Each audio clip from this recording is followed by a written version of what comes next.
matter who you are, where you are, what your choices have been, and what karmic timelines and contracts you have journeyed, the light is calling for the reunification of all aspects of life in this realm now. It is calling for the cleansing of all polarities. It is calling for the rising of all sacred heart centers now. All are being summoned home to the greater light now.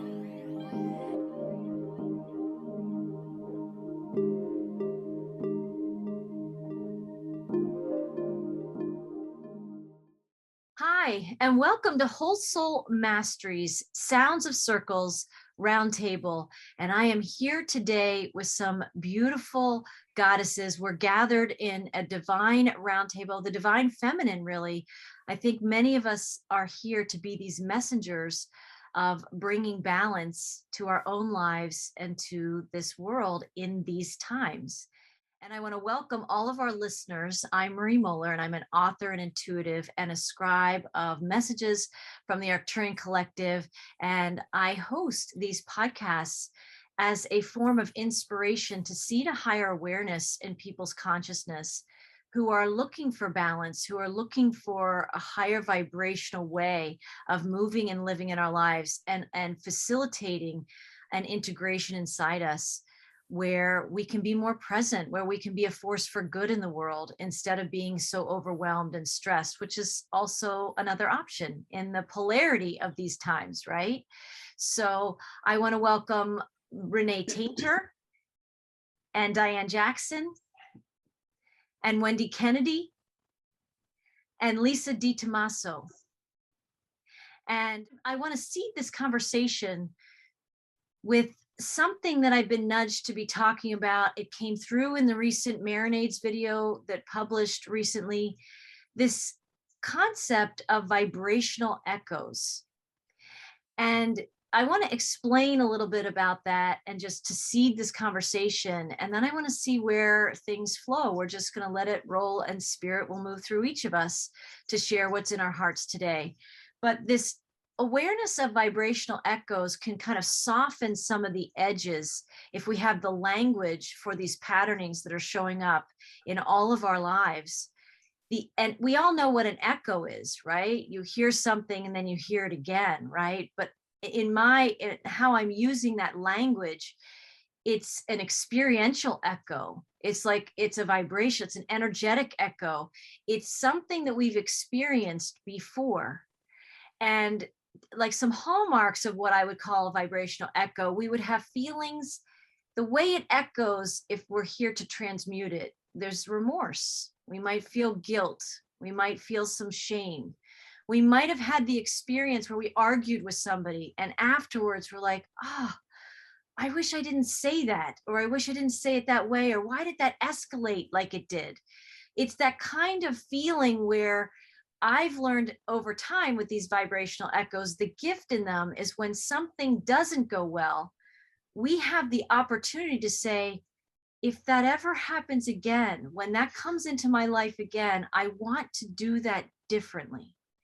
And I want to illustrate that with a couple of my own stories so people can feel how these vibrational echoes are happening in their lives as well, because it's happening to all of us.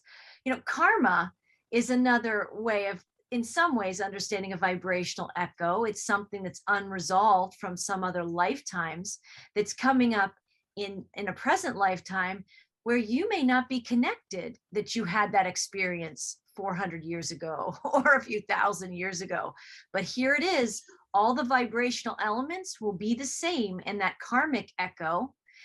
You're in a new life. You may or may not know about karma, and now some challenging situation is presenting itself. The awakened soul knows, that can recognize that challenge and say, oh, I know what this is, right?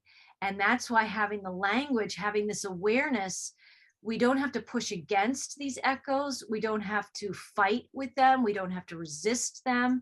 We don't have to resent them. We actually can know this is what grows the soul. This is part of the journey of the soul. And the more of us that can awaken and adopt this kind of language and this awareness, the easier our lives become. Because instead of feeling like the universe is against you, or somehow you're being punished, or you deserve whatever this darkness is or this discomfort in your life, you actually can, it becomes more of an adventure, and you can see there's an opportunity that I can take something that's dark and I can, transform it, transmute it back into the light. And there's tremendous power in that. And I get chills just saying that. Like, that's where we're recovering our sovereignty.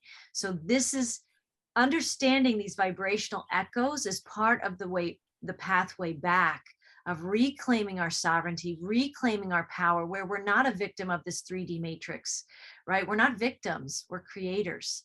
And it's part of transmuting that experience. So I have some examples of things that I wanted to share just for people who are still listening and like, vibrational echo.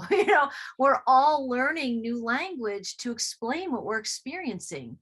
And it's a new language, and maybe it's an ancient language, but it's finding us again, because we need these understandings to stand grounded in our power. And anything that we don't want to be experiencing, we're the creators who are going to clear it away, right? So I had this quote that I'm going to read that I shared in the recent Marinades message, but it's a quote that found me after I've been talking about these vibrational echoes. That's how it works, right? This energetic universe. I'm getting all these messages about echoes now because that's what I'm putting my focus on, because I'm listening. I'm listening to what spirit is giving to me. And Zig Ziglar has this quote and said, life is an echo. What you send out comes back. What you sow, you reap. What you give, you get. What you see in others exists in you. Remember, life is an echo. It always gets back to you. So give goodness. And that's not all the elements of what I'm describing here, but it is capturing in a nice little quote from Zig Ziglar that understanding of ourselves, that our energetic patternings are finding us through time again and again. And that can just be this lifetime, from your childhood, things that are unresolved, that are coming, flushing back up to the surface for these vibrational redos, for these transmutations. They can be patterns through time from many, many lifetimes.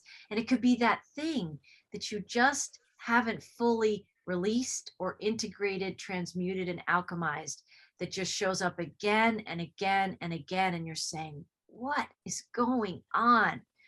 This is what these ascension times are all about, for us to rise in this higher sovereignty and live the bliss and the joy in this age of this golden era of light. We have to go through. There's no way going around these things. So when we can recognize what these are, we claim a new level of kind of quantum power, cosmic power, and divine power. So I wanted to read one more thing. I actually looked it up for the first time. I feel like I heard it when I was a kid.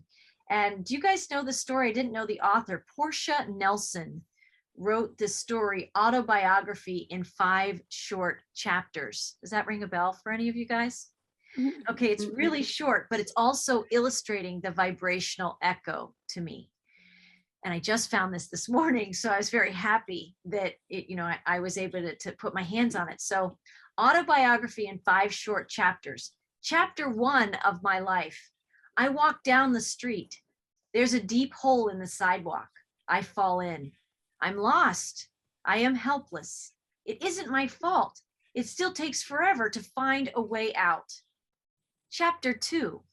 I walk down the same street. There's a deep hole in the sidewalk. I pretend I don't see it. I fall in again. I can't believe I'm in the same place, but it isn't my fault, and it still takes a long time to get out. Chapter 3.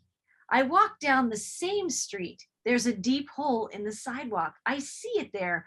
I still fall in. It's a habit. My eyes are open. I know where I am. It is my fault. I get out immediately. Chapter 4. I walk down the same street. There's a deep hole in the sidewalk. I walk around it. Chapter 5. I walk down a different street. Right. Right. That's really good. That is. That's really good. And that's us. Like, that's the opportunity in these vibrational echoes and these karmic echoes, the Adam and Eve's inside that are still reverberating an echo of, where am I still eating the serpent's apple? Right? Where am I losing faith and trust in my union with source, thinking that anything that the serpent or this 3D matrix that's lower vibrational in nature is going to lead me to a higher place to get me back to source? That's that falling in that same hole again and again and again. Most of us at some level in our consciousness, even if we're not fully awake, have an awareness that it could be better. My life could feel better. But yet the serpent is there at every turn saying, let me help you with that better. I have a solution for what's better for you. And it's going to give us this myriad of offerings every single day. And that's where those choice points are. That's where our power is. And, you know, if we use the language of victim, or Renee, your language, we can be a reactive creator, somebody who isn't fully awake in their journey. And when things happen, they just react to them. Or we can be a conscious creator. This is all Renee's language. You language this so beautifully in all the messages you've shared in our podcast and in the work you've done. But that's the choice here. And a lot of us are experiencing some of the deep sludge that, like, you know, whatever the sediment is at the bottom of the lake, that lake is us, right? And many of us have transmuted some layers that were more comfortable to transmute in the awakening process. Oh, I released that, and I cleansed that, and I went to this healer and got cleared for that, and I feel good about those things. But what about the things that keep showing up as these repeated echoes of, like, falling into the hole in the sidewalk? How are we working with that? And are we judging ourselves, or are we actually starting to look through new lenses of saying, I'm grateful for falling into that hole in the sidewalk, because if I do it once, I didn't see it. Twice, still not getting it. Third time, starting to clue in, something's going on here. Fourth time, maybe I can make a different choice. And by the fifth time, right, we're saying, okay, I get it.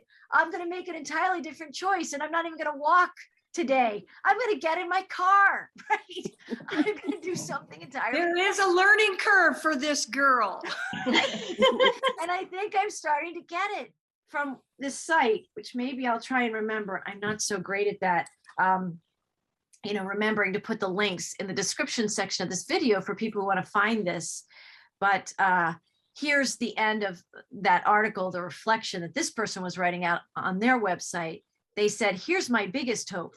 Maybe someday I will come to embrace the holes that I've fallen into with a sense of humor and kindness to myself and all fellow clumsy beings.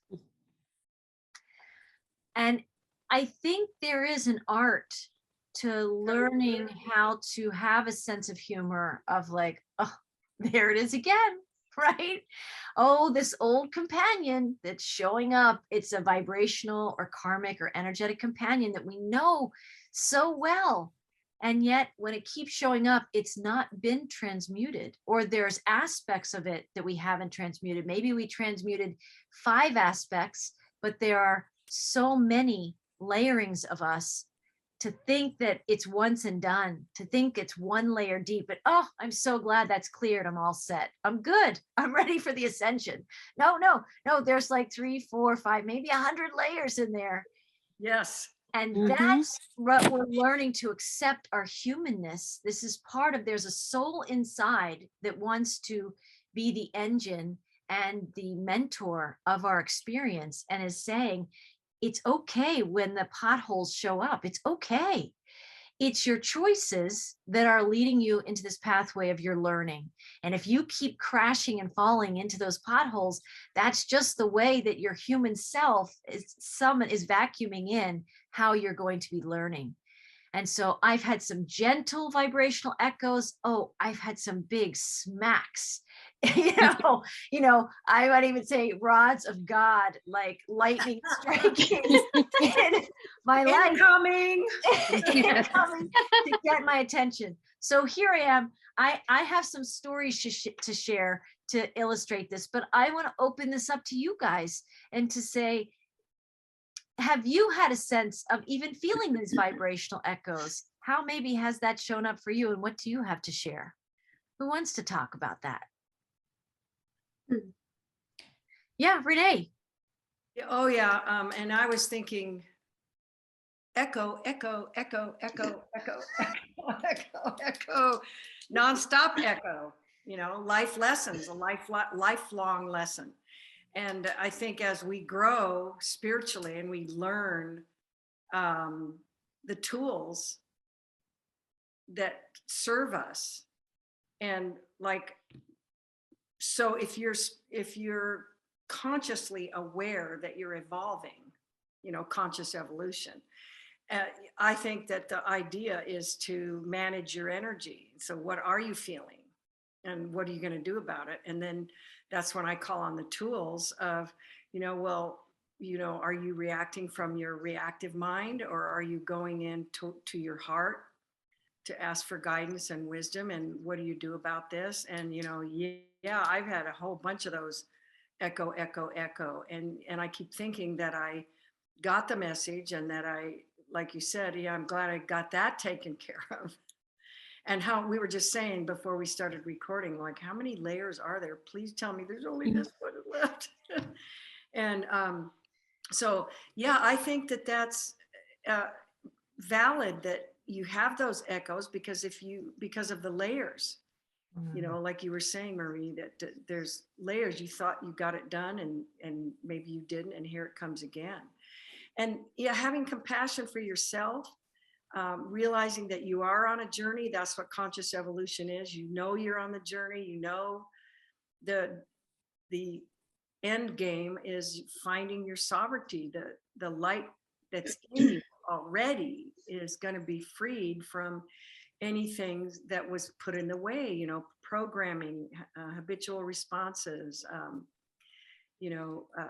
cultural things that kept you from doing things, and all kinds of stuff. So I welcome the journey, even if I'm feeling not so good about what's going on. I still have that sense that this is not just happening to me, it's happening for me. Yes.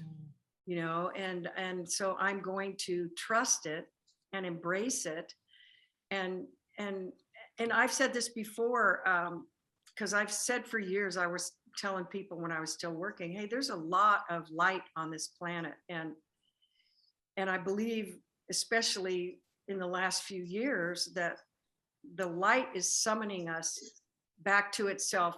I got that from Marie in one of her podcasts a couple years ago, that anything that's in you that is not in harmony with that divine love and light of which you are a part is coming to the surface. And that's what we're dealing with, I think, with conscious evolution. Instead of just bumbling along thinking that the world is against you, being in unconscious evolution, at least you're aware that you're trying to clean house and you have a lot of help, that nothing less than the divine God, divine light that fills this whole universe. So yeah, echo, echo, echo. I'm going, okay, is there a dimmer switch, or Seriously, or a mute button, something, right? a break? I mean, isn't there another Renee down the street? Maybe it's her, yeah, time out. Right. So, Well, and I embrace it because I want to get through this. I want to get through all of it. Because those of us that are beginning to be awakeners and conscious participants in the journey, which is a journey unto itself, is allowing yourself to be a more conscious participant versus the unconscious participant. It's a whole lot more fun when you do it consciously. A switch has to flip in our awareness at some level where we start to see it, and then we start to understand, oh, this is an energetic universe. I am a participant in that. Things aren't just happening to me. And if we can look at these echoes as if they're being done to us, as if we have a target on our back sometimes, right? And the universe keeps saying, but your number came up. Oh, but it came up again, right? And you want to say, oh, right, can't you find, isn't there anybody else? There's like 7.5 billion people on the planet. But these are really, I have learned, I wasn't always using the language of vibrational echoes. This concept of redoing things was in my awareness for some time. But these are really experiential mentors. They are a kind of quantum and cosmic and divine breadcrumb that you've summoned into your experience ultimately to be your teachers. And they keep coming back where they look like they might feel aggressive, stressful, overwhelming. We could put adjectives to what these echoes feel like. In the end, when you come out, then you learn some sense of humor, I guess. Then we can kind of be like, oh, here it is again, right? And we can laugh about it. And then I think ultimately in our more private moments, I have deep gratitude because the things I know I'm consciously transmuting now are things that I know have beasted me and bested me many times before and contributed to my feelings of self-doubt, issues of self-worth, issues of belonging, issues of being a fish out of water, issues of why is this happening to me, and whatever parcels of victim consciousness. Yeah, I think we are here. We're the transmuters of that, but it's through our lenses of perception and it's through our language that is part of that scaffolding and the bridges of support to help us get to that place of gratitude, even when something unpleasant is in our experience. Many people listening might say, how can you be grateful for something that's painful? And in the journey, you become grateful. I did forget to mention something that I think is extremely important, and that is in my black holes that I've been in with pain and all that stuff, it was actually the light that revealed things to me. But at the same time, I'm in this deep pain. I feel the light and love holding me, comforting me, and the presence of it lets me know that I'm going to be okay. Not okay in this moment, but also knowing, and I think that underlying understanding or understanding, we're using the new word, so the light is revealing it to you, and the light is going to heal you of it. So you're feeling that, you're falling apart, but then you're like, this is just part of the dance. This is just me letting this out. And this is what it looks like right now. This is what it feels like right now. But like water, if the dam breaks, it gushes, but then it slows down, and slows down, and slows down. And then it's a trickle. The same thing when you're dealing with these come up for you, that the light has got you. God has your back, your front, your sides, everything, so it's an amazing thing to be in the middle of that pain and feel the light holding you and knowing that you're going to be okay, that it's crazy. It's quantum. It's God. I mean, it is. Yeah. I think one of the most amazing things is I've learned how to be happy when these things come, because it's the echoes or the layers, because every situation is not just 1D, right? It has multiple layers. And when I realize it comes up again, that means because I've ascended a bit higher. And so my perception has grown. Yeah. And I'm able to see another layer of something that I get to transmute and move through. And just like Renee was saying, even in the darkest places, you can always find the light, because as soon as the light shows up, it's no longer pitch black. There's a way. Right. But that's what I think, even though these echoes feel kind of like, are you kidding me again? learning to like celebrate, because you're actually looking at it. It's not the same. There's always a slight difference, right? It's because we're able to perceive another layer, because we have bigger perception and bigger eyesight. We have quantum eyesight going on. Yeah, that's a I good like one. that. Wendy, I want to add to that. That was very beautiful, by That's the way. beautiful, Wendy. And I think that where we're at in this conscious awareness, that all of us are becoming aware through feeling, which to me, that's what vibration starts with, is through the feeling centers. And we have functioned and operated in a feeling for thousands of years. And that feeling has been dictated by an outside source, where we've had a pause, we've had an opportunity to really reflect on what our inner self is and what that feeling and vibration is. So when we get up and we, through this pause, are not walking down that same street, that same path, we see the whole, and we used to get in it again, like the 5-chapter story goes.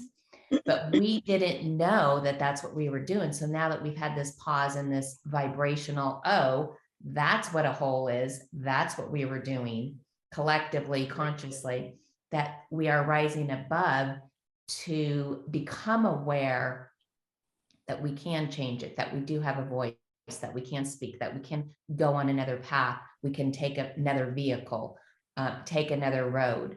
But I think for us to really ascend, as we are all learning to ascend through this, we have to look at those dark holes. We have to get past those fears, and we have to bring light to that. And that's what the journey is, the journey of the hero, the growing, the expanding, that coming together on a podcast like this, and listening to each other, to support each other, to get us through that together collectively. We have to do the work within, but we're not alone doing it. And how do we connect to that? When I am in, I've gone through my own tribulations this week, and I feel I want to be here because this is where I feel so good at, but I have this deep layer that is pulling me here to look at what I've carried in this baggage. I call it my garbage bag.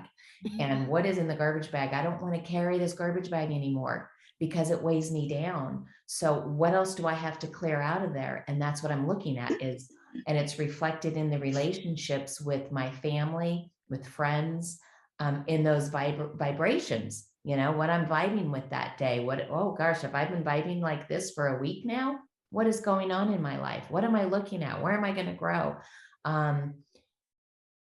Because I was that for 30 years. It's not like I magically just woke up yesterday and said, oh, this is who I am. No, we're all working on it to get there so that we can progress together collectively to become a greater conscious awareness, so that we can feel better about ourselves, feel better about the earth, feel better about each other. We're not going to just vibe into it tomorrow. And I was out talking to some friends yesterday. We had actually neighbors, and we were all talking about their problems and like what we're going through in our careers and family and friends, and the vibration, I could feel it, getting lower and lower. And I just looked up. I said, well, we're all under the same blue sky, as long as we can look up and rise above this and get through it. But sometimes I think we get stuck in staying here because we're used to that vibration. So those echoes, we need each other to pull us out of it. Yes, Lisa, that was great. Yes. Because it reminds me of, I want to take off my crown of victimhood, right? Put it off to the side and go, I don't want to be in that kingdom anymore. I want a different reality. And with mass consciousness, everyone feels like, oh, this has been done to me. And that sinks us as a whole planet down into this victimhood where it's easy, because I've got to catch myself like hourly going, nope. And Renee, when you said, I love this quote, because this is also out of ancient teachings, right? Life is here for you. You know, it's not something that's done to you. You're an active participant in life. And you might as well get in the car and decide, are you going to drive down in, you know, the car you want to be in, or are you going to take the clunker off the side of the road because that's what someone said you had to be in, right? And making those choices to say, no, we don't want to be there. We want to be here and help with how we would like to create our lives to be. So beautifully said. Yes, Diane.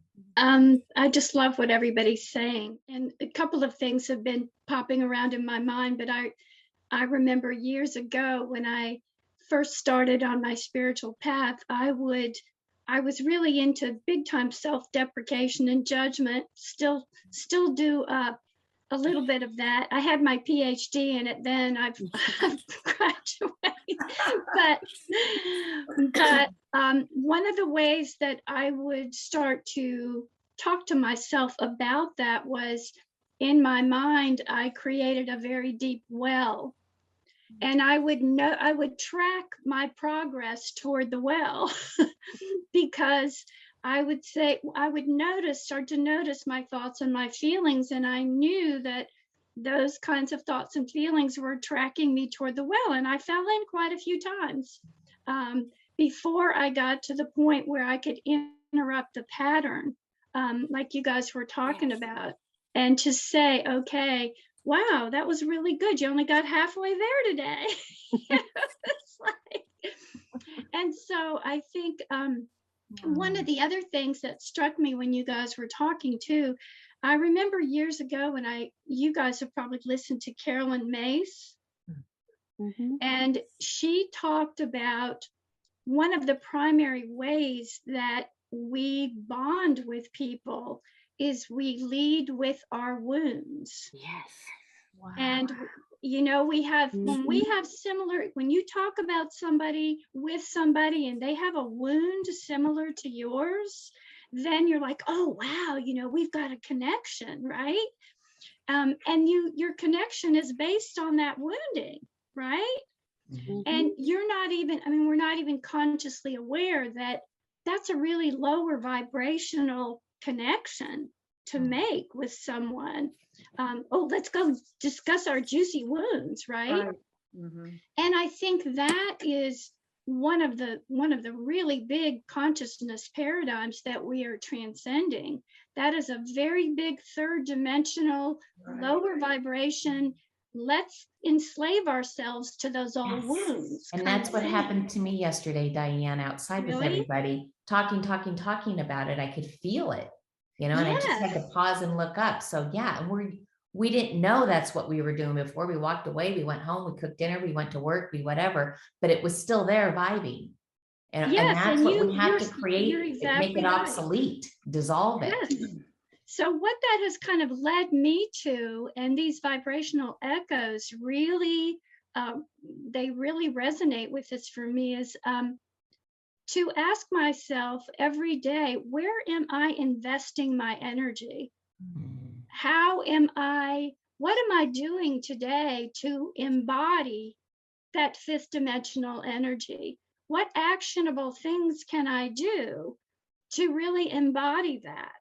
And I write down and I track, because it is an energetic investment, because we all know whatever you invest your energy and your feelings into is what you're going to bring into your life. And so I just really have started to notice that, what did I invest my energy in today? And that really has been like eye-opening, because I don't think I had that kind of awareness before. And it's like, oh, I invested a lot of energy in feeling depressed about the state the world is in, let's say, for example. And it's like, well, how is that supporting ascension consciousness? How is that supporting the earth? How is that supporting humanity? So it's really, as Marie, as you guys said earlier, it's your perception is really the key. It's like, where, because that is going to dictate where you invest your energy. And so it's about even looking back now at the well and my frequent visits to the well in the beginning.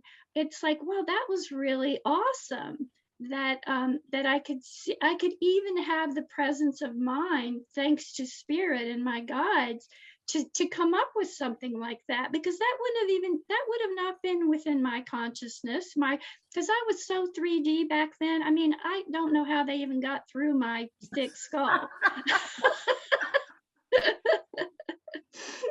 Well, I think that reminds me of managing your energy, because Yes.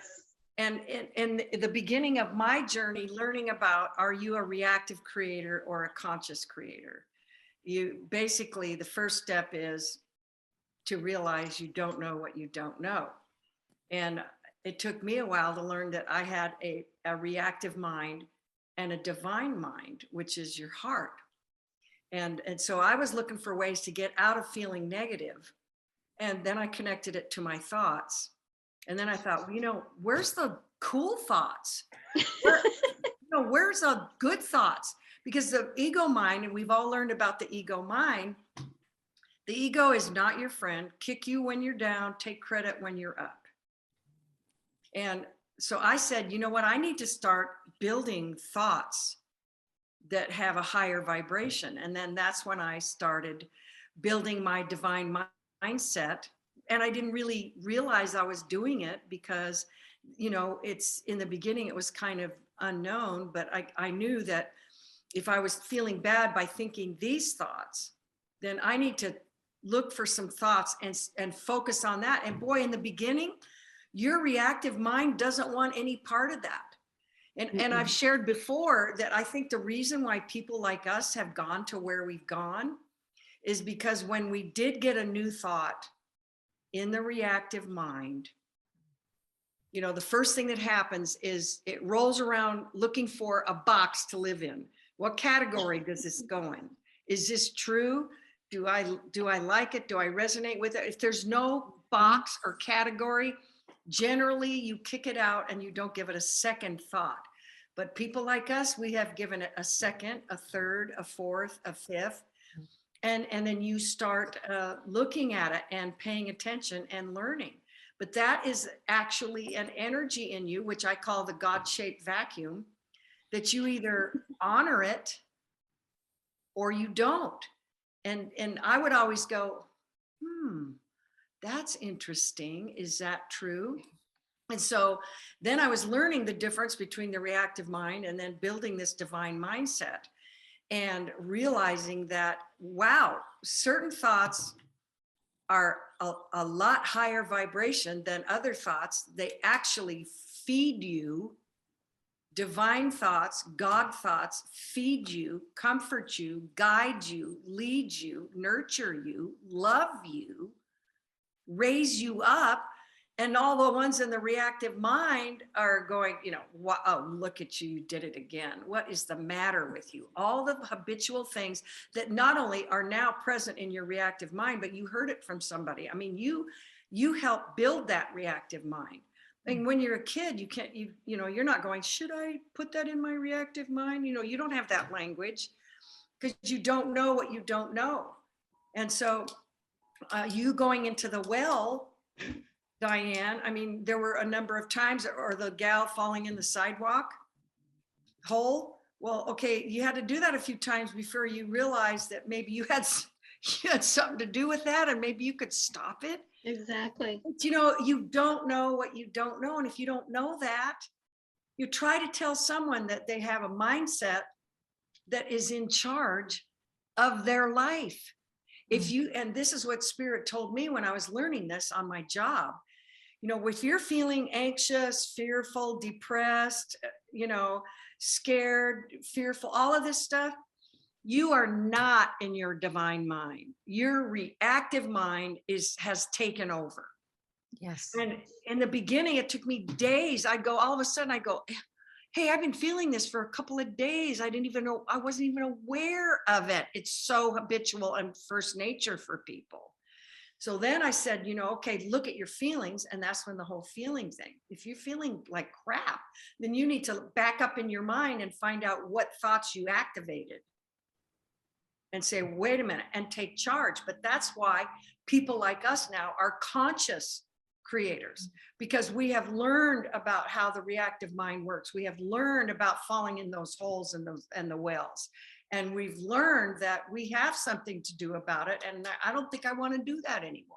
Like you said, you had a PhD in 3D. I think we all did. Yeah. And we have echoes of it in our lives all the time. But now we kind of go, like you said, Marie, oh, that again. So, and sometimes it's a big trigger and sometimes it's not. So I think I'm prompted to share that with the vibrational echoes for me and this reactive divine mindset that I love your terminology and your sharing of your knowledge and words. And what I'm feeling in myself is the difference between feeling in that hole and not wanting to feel that way anymore, or the well going and not feeling that way, catching that and just, so it's not even there anymore. Right. I don't want that anymore. Right. I don't want that feeling I want to be able to wake up and not have that garbage bag, that well, that hole, and I think we're all working on that through awareness, but I love the way you just shared about building that divine mindset, and I believe that that's what is happening in the world today. People are, because I literally had to write those thoughts down. And when you said, I don't want to feel that way anymore, like having a revelation or whatever, that is being conscious. That for those first times we were saying that to ourselves, like, wait a second, I don't like this. That's the beginning of becoming conscious. That's the beginning of saying, can I do something about this? Is there a way out? There is a solution. And I learned that there is always a solution. You may not know it, but it's there. And if you believe that there's always a solution, then you are literally setting that up. You may not get that solution right away, but if you know there's a solution, then you're opening the flow for God to bring that to you, to bring that solution. And so I think it's great. We've all had our moments of waking up going, wait a second. It's like, this is example Spirit gave me. And Carolyn Meese, she taught me that people who use their pain, they're like in a canoe in the river. And the people are on the shore and they're going, you're saying I'm stuck because I have this pain and I'm stuck, and they're using it as a crutch. They don't know it. They don't know they're doing that. Mm-hmm. Maybe some of them do, but so you're using it as a crutch. But when you become conscious, you just say, oh no, I don't want to do that anymore. Let's change it. And so I had to write down these thoughts and like read them at night, because the reactive mind was so reactive. I don't think so. That's not going to work. Oh, nice try. All those things like that. And I would just keep, and that's when I realized that all the thoughts that made me feel good were all divine thoughts. Mm. Like here's the first one I got. God is omnipresent. I mean, everywhere and then, so I learned that because like attracts like is a law of the universe. And if you have a reactive mind thought, oh, you did it again, you're just such an idiot, blah, blah, blah. If you hold that long enough, other thoughts that support that will come flooding into your mind.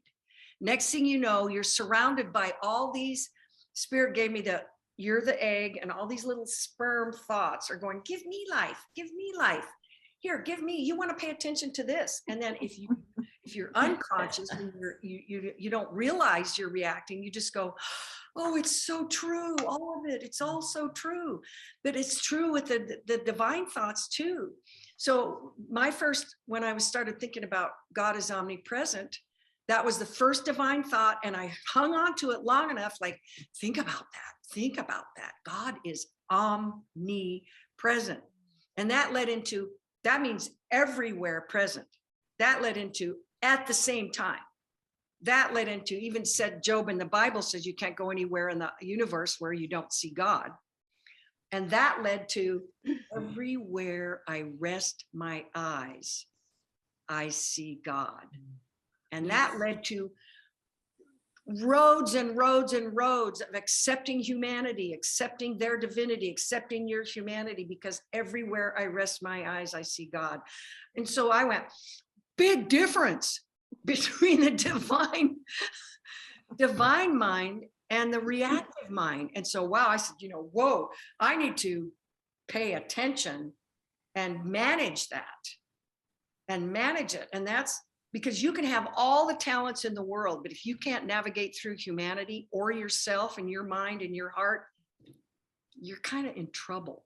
Mm-hmm. You're kind of going to be in that well in those holes. Thank you. Yes, that's so beautifully said. And one of the things I do for myself, that because echoes, like Marie was saying, when something is repeating, and if it keeps repeating and you think you've cleared it, or but then it keeps coming back, albeit maybe it shows up in a little different way, in a little different form, but it's still kind of the same core issue with this, and it engenders the same kind of feeling. And I think that often, I love what Renee was saying about, changing to that, really getting into that divine mind. And for me, I become a bit of a spiritual CSI in terms of, I want to know who's saying those things to me, because that's a part of me. And so rather than, because I have found in the past that if I just say, okay, well, that came up for me, blah, blah, blah, well, then here it comes again. It's like, so I have a dialogue. I ask, because I know we all have these sub-personalities. We have the saboteur, we have the goddess, we have all these different parts of ourselves. And so when I hear something that really doesn't feel good to me, because I had a tendency in the past to say, oh, go away, get out of here. I don't want to listen to you. I say, hey, come on out, let's have tea. I want to hear what you have to say. Yes. So that I get more information about what's the root cause of this. What part of me is provoking this conversation or this energy or this feeling. And I have found that once I do that and I make peace with that part, which may even require redoing a part of a sacred contract or a soul contract or rewriting something. But I wouldn't know that if I didn't have that conversation with that part of me.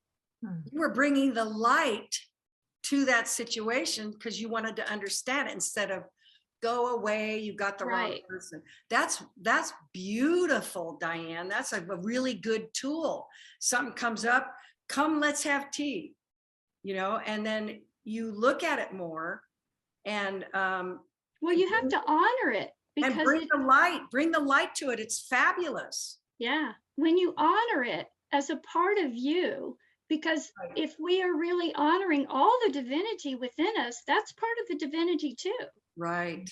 And it has a message, it has a gift. It's just inverted divinity, right? Oh, it's just right. It's inverted divinity. It's just the shadow side of the light.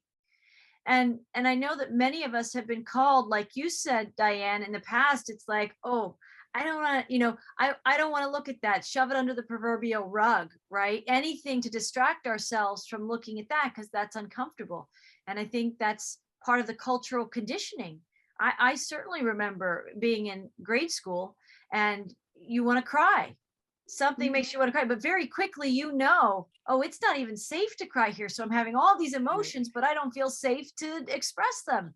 So, and we do it a couple of times and we choke back the tears as metaphor or literal in our lives. And then over time, we become a veteran. We become very skilled in pushing that away. So we never look, what is under there, right? And I feel this wanting to come back around to see this in the conversation, because one of the biggest vibrational echoes that humanity is facing is the creation story. It is the Adam and Eve inside us. And imagine if they had the evolvement and they didn't, because they were pure innocence. They were the living light in form, not knowing the layers of darkness that they probably met many snakes in the garden and they were probably friends with them. How could they have known and suspected this kind of Adam and Eve CSI, known that one of the snakes in the garden isn't a snake, it's a serpent, which is different, right? They didn't have that discernment, nor did they have that awareness. And we'll bring the conversation maybe back to that, because I think that's a big part of the formula of how we start to move differently in our lives to transmute these things in the moment. Had they had this awareness and involvement and discernment, they would have said, you're a serpent. You don't speak, God speak. And I think you have a forked tongue. And even your forked tongue, I have friends with forked tongues and they're still really nice. And I feel good when I hang out with them, but you're different. Something about you is different. And now you're offering me an apple. I don't know about that apple, but I don't feel good when I hang out with you. That's a no, right? They didn't have that awareness, that discernment, that grace, that evolvement. And you can see there was opportunity for them. No one talks about it. No one talks this way. I find it fascinating. I would love to create a conversation with Adam and Eve, or have somebody write a play or a musical or make a film about this, kind of like the different degrees of separation. They are already turning towards that serpent. And I'm sure the serpent offered it many times. And as their doubt of like, was God keeping something from them in the tree of knowledge? Like, why is God keeping that from me? And the serpent is making it sound really good. Like I could have access to more information and more good things. Well, they made those choices because the serpent was eroding their power. It was eroding their sovereignty. And it was saying, you need something I have to be whole. God was already knowing that they were already whole. They didn't need anything else. Well, now here we are in all those degrees of separation, at like the 6th degree of separation from the first offering of the apple. They could have had a vibrational redo. If they were growing quantumly like we're required to now, they could have said, we made that decision with that apple, but Adam, we're not aligned with that apple or that serpent, and we're going down a different road, like this example in the story today. But they didn't. They were, then they felt shame and they were naked, and then they were exiled, and then they had all these things. And then they had these kids, and one happened to kill the other one, and more bad events happen, and they feel guilt and remorse. And maybe, in a metaphor of the cultural conditioning of our world, maybe they even had amnesia that they ever took a bite and accepted that apple. So now they're like, why is the sky falling on us all the time, Adam? Why do these bad things happen to us? Because we're good people. Like, a bazillion children later, they're like, why is still all this bad stuff happening? We are those Adam and Eves today. And some of us are in the victim side of that question, saying, why is this happening to me? And those of us turning back to the sovereign divine Adams and Eves, alchemizing those original choices through our choices on a daily basis. And this is where we have our power. Our power is in the moment when it's happening. We can visual motor rehearsal, well, and that's important. I want to tell the story briefly, and then I know we're going to round this out because this is really beautiful today. But all these pieces help create a bigger picture for people. Some people will connect with the Adam and Eve story and realize I'm a bigger transmuter. I am here to alchemize, not just for myself, but for the whole planet. I'm going to participate at an epic global scale because I can, because I have those tools in my toolbox. Some people are hearing about Adam and Eve and say, how does that help me?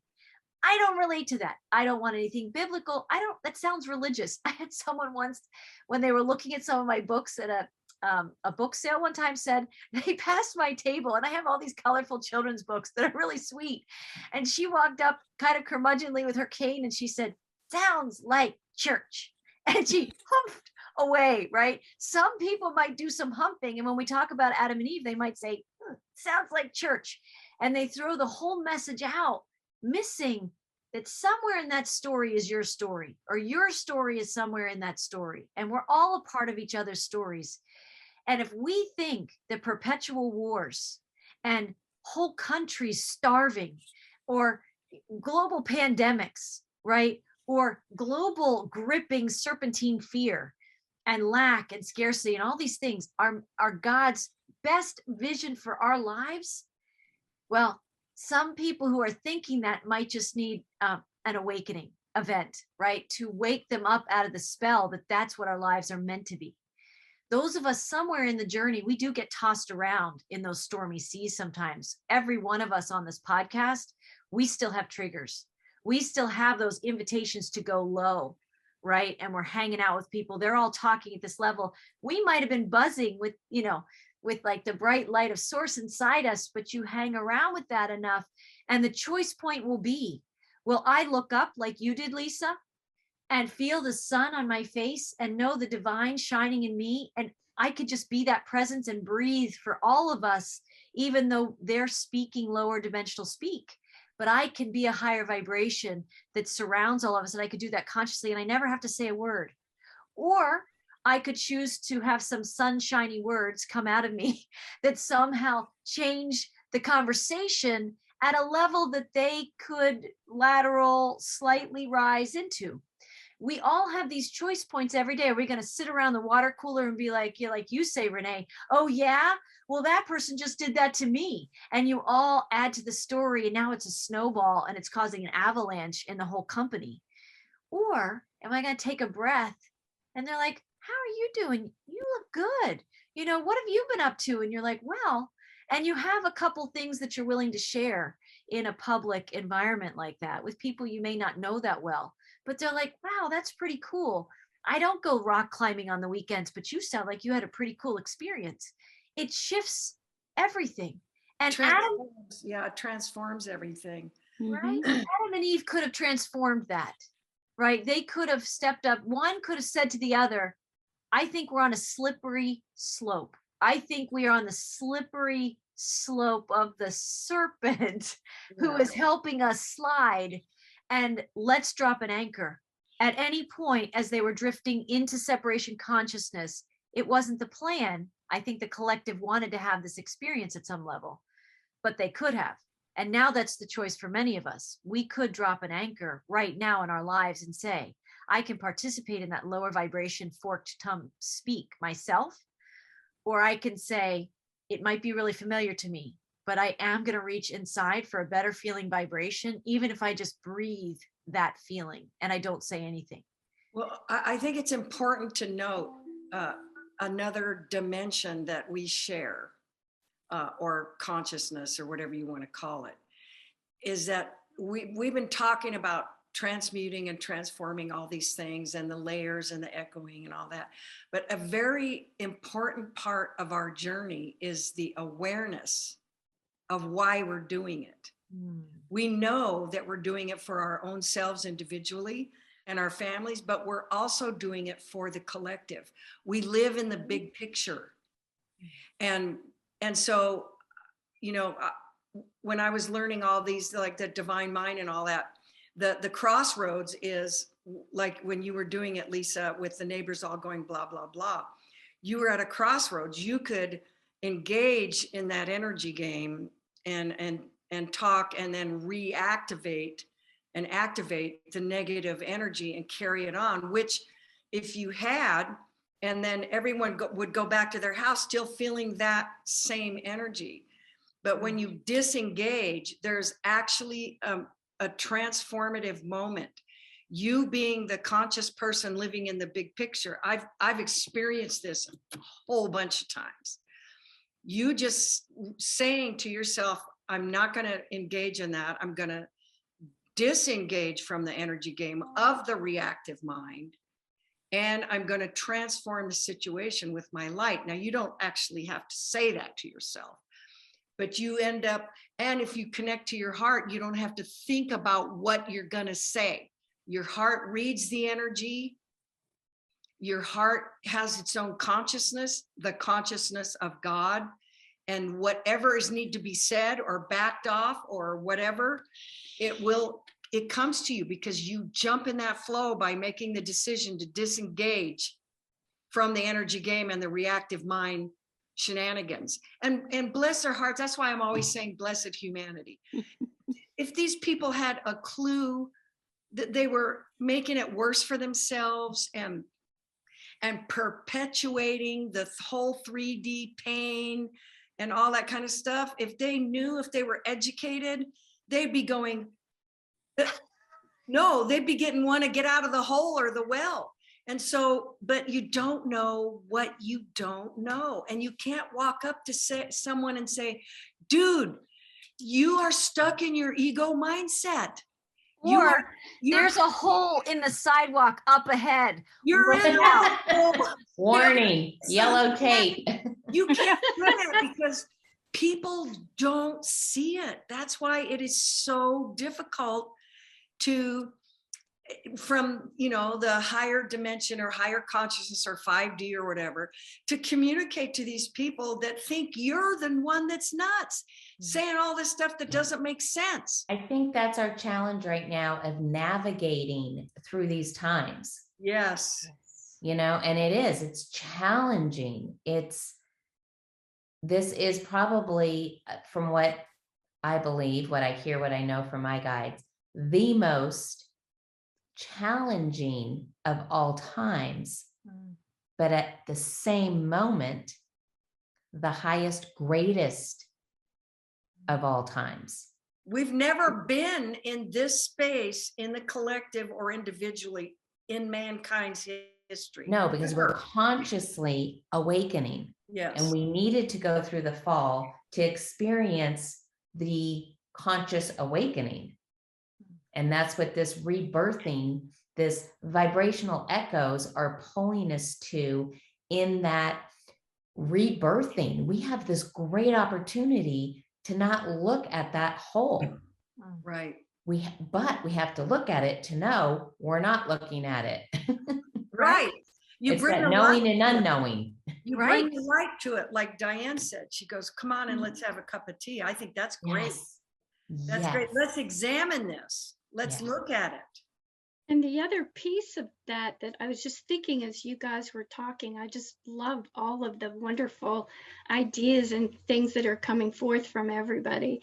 That one of the things that's been getting my attention lately, and Marie, you talking about, where is this serpentine energy showing up? Where is this dichotomy, this choice, this Adam and Eve choice kind of thing? Where's the echo of that in our daily lives even? And the thing that popped in my mind for me personally was, because my perception of someone, let's say this is an example, as, boy, are you really mind controlled? Boy, are you really in that mass formation psychosis of what, you're zombified. You look at, just kind of looking at this person as being so really blindfolded and just not seeing what's truly going on, in my estimation, right?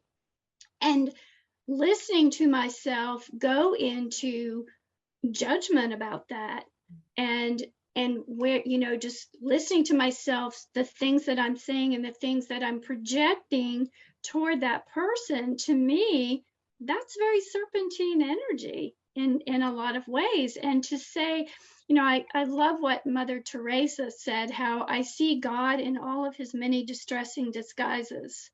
Oh, that's a good one. Isn't that a good one? And so the message I've been getting lately is, are you going to choose to keep projecting this serpentine energy?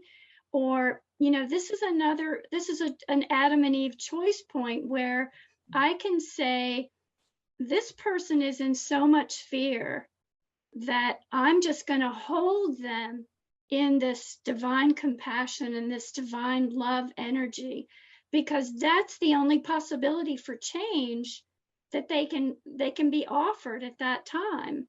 And so it really is what you were saying, Marie. I mean, it's very, even though that's a biblical story, and I think there's a lot of truth in it, you can see that the echoes of that here in these daily choices that we make about how we're going to perceive someone else who believes differently from us, or and is maybe acting in ways that we think are crazy or whatever. but to make that divine choice, like Renee was saying, because that one choice is being made out of a reactive mind based in what we happen to believe about what's going on. And to say, I'm gonna, because I think when we're making those choices, we are healing, we are adding to the healing energies that is elevating mass consciousness and allowing these things to heal. And so every time we do that, we add a little more energy to that frequency of the love and the compassion, even in some little, that seems like a mundane little thing, but it all adds up. Exactly. Well, And what it's the quantum tools we need to be using. yes. Yes. Yes, Wendy. Yeah, Renee, do you want to say something? Then Well,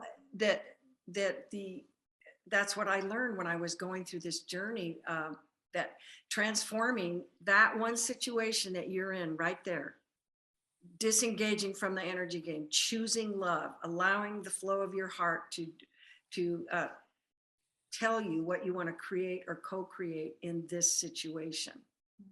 And that you are instead, so what you did, the buck stops here. You could have taken that and added to the energy of it with the reactive mind, but instead you changed it. You stopped it right there. You stopped it. It's not going to go any farther from you. And so I started seeing that each time you do that, like you said, Diane, you are literally creating peace on earth. You have stopped the train of the reactive mind. And then you can, and even if I feel like being on that reactive train and I have a few, choice words to say about a situation, like in the car driving or something, I will always call it back. Even when I'm saying it, I know I'm going to call it back. I didn't mean that, brother, but I just kind of got, blah, blah, blah. And I call it back because anything that comes from you that you generate is yours. Your signature's on it. Your vibration is on it. Yeah. even if there are no witnesses to it.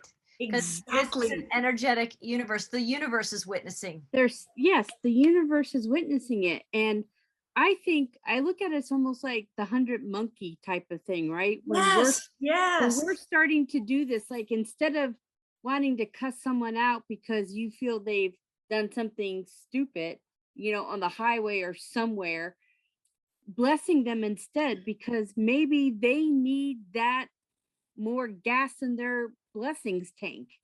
And instead of that, and so love that. And I love that because, like you said, Renee, it was great, and Marie, about this is our signature is on that. They may not know, but heaven knows, the universe knows our signature is on that. So what do you want to be giving out? Because that's what you're going to get back. Because that's the vibrational echoes. Yeah. Exactly right. Yes. And every one of us here is a conscious creator, but behind all the stuff we've been talking about and the tools and transforming stuff, underneath it and in it and all around it is the love that we have for creation and each other. And we want to be the solution in our own lives and do what we can to help our family, our human family. Spirit told me one time, if you could remove the mask from everyone, you would be surprised at how dear they are to you. And Spirit told me, every stranger you meet is family you haven't met yet. Well, it is, because the many is one. Yes. Right? Because we're all here individually, but yet we are all part of the one creation, the one source. We're all connected. And so that's been my underlying energy to that, so I just grew my compassion unbeknownst to myself. So I don't have those moments when I look at somebody doing something stupid. Spirit said, you know, when you meet someone and this is where you are in your movie, you're at the store or the post office, that's where they are in their movie. You don't know anything about their movie. They don't know anything about your movie. You don't need to know anything about their movie to love them unconditionally right where they're at and see the divinity in them. When you do that, when you let go of judgment, what's left? Compassion. So instead of going, oh geez, are you ever going to get it? You just, your heart literally goes like this and surrounds them. Your heart knows what God already knows, which is Yeah. we are all ultimately light led.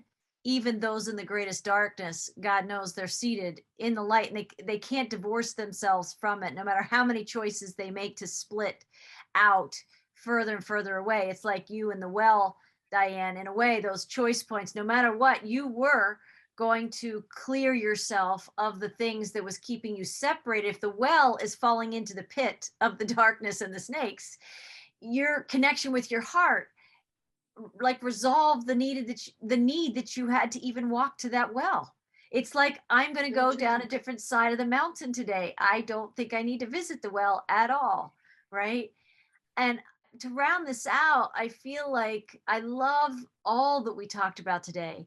I'd like to seed another podcast because I think there's many layers to this, and we could certainly come back and talk about different angles and aspects of living this because it's very relevant to what we're all going through in our lives.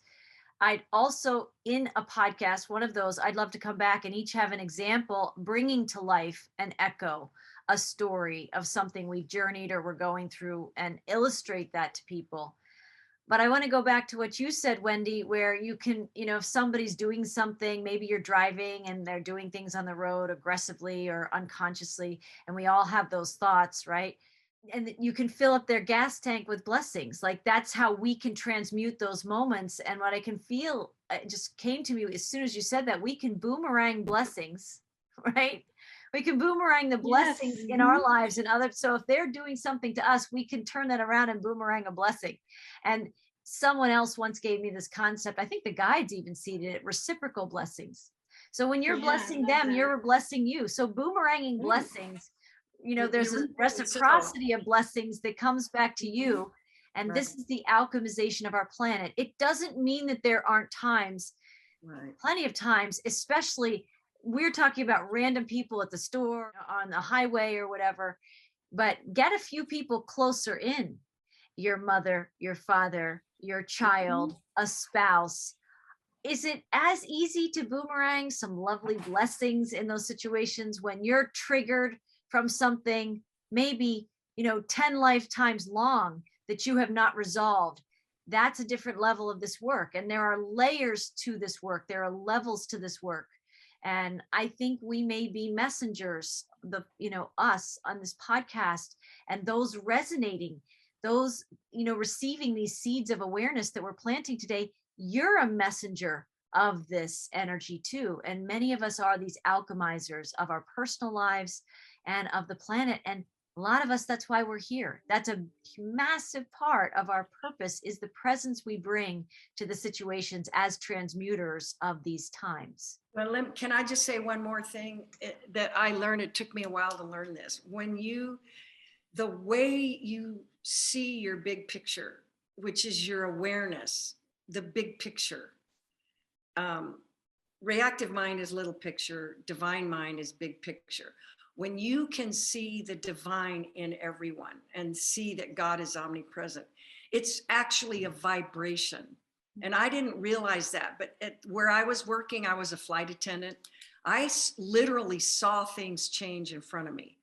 And I would turn around and walk away and go, what just happened? Because I wasn't sure what was going on, because I was still learning. I didn't even have the language for it. But I just want you to understand that when you see the divine in people, that doesn't mean you're going to like it or condone anything that they're doing or anything like that. But you actually generate a vibration that you can just walk down the street and the people walking by you are affected by your vibration, because it's an awareness. It's just like people who love all the time. They carry that vibration. They're not going, okay, I'm going to love now. No, it's their first nature. And so I think it's important that we know that our vibrations are affecting, and you too, because you're the one generating that with your understanding. You sought to get that big picture. You asked for it. And so when you carry that vibration, you win. It's win, win, win, win. And so I think it's beautiful to meet other women that are doing the same thing. We have content that in our lives that we're dealing with, but we have the same heart. We have the same heart, and that's beautiful. And as women being creative energy, right? Yes. We are natural creators to be able to send this out everywhere, right? And so that it can touch people and maybe start off that fire, like when you're trying to light fireworks or something, and there's that trail that just takes off once you light the flame. It ignites. Yes. It's exactly. And this is what we're all meant to be doing, is to round out the sharp edges of our life, those judgments, those betrayals, those deep triggers and wounds that we bond over, that you described so well, Diane, right? That's a point of connection for many people. It's time to round the edges of those hard squares, which is more like linear, hard, 3D hard lines, edges, into circles. And what are we here today? We are sounds of circles, sharing in a round table that I always had that. And I have it. I don't think you could see it on my wall, but the seed of life, the flower of life, that blueprint of who we are.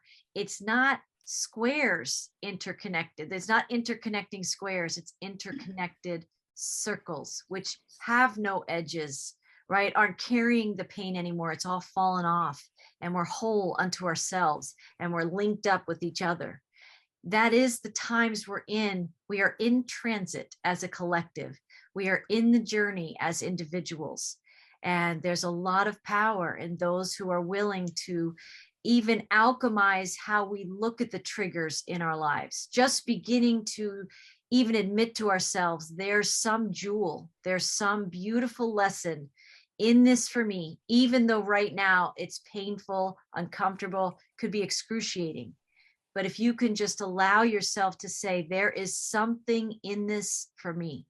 There is something in this that I'm freeing up more of my divine self if I will look at the experience of my human self, right? And having that compassionate lens and language with ourselves to say, oh, looky here, look what's manifesting. It's Monday morning. 5 things made you stumble and trip through your morning already. What kind of day are we going to be having, right? The choice is yours. If you can compassionately say, we don't have to, we can shift.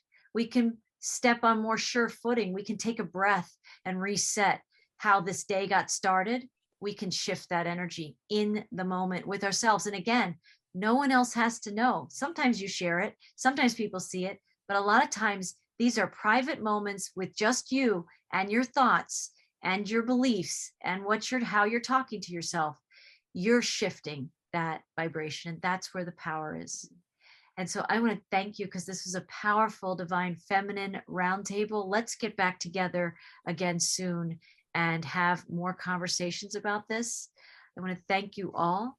And I want to thank our listeners, right? Because not everybody is aware of or would seek to engage a podcast about vibrational echoes, right? But we are here, and we're going to continue to be messengers of this for humanity. I think it's part of our presence on the planet. So thank you. You can find our videos at Whole Soul Mastery on social media platforms, and Color the Magic, of course. And join us again next time, because we have more divine inspiration to ignite this transformation and transmutation in you, and to support you in the journey as you're becoming this newer version, this higher version of yourself. So blessings, everyone. We'll see you next time. Blessings.